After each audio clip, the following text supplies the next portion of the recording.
حضرت علی کا فرمان مبارک ہے، ہمیشہ ایسے شخص کو چنا کرو جو آپ کو عزت دے، کیونکہ عزت محبت سے کہیں زیادہ خاص ہوتی ہے۔ مولا علی کا فرمان، جو حق سے منہ موڑتا ہے تباہ ہو جاتا ہے۔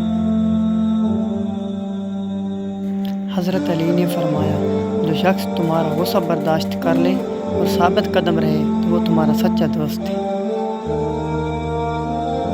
مولا کائنات نے فرمایا، جو کسی چیز سے ناواقف ہوتا ہے اس چیز کا دشمن بن جاتا ہے۔ مولا کائنات کا فرمان مبارک ہے، ایک دوسرے سے بغض نہ رکھو، کیونکہ یہ ہر خیر و برکت کے زوال کا باعث ہے۔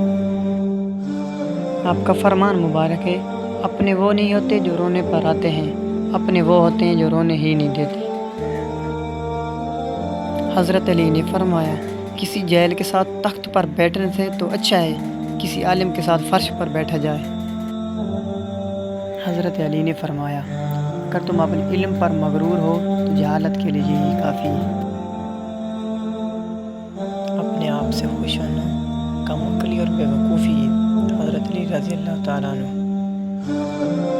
ظالم کو اس کا ظلم منہ کے بل گراتا ہے۔ حضرت علی کرم اللہ وجہہ۔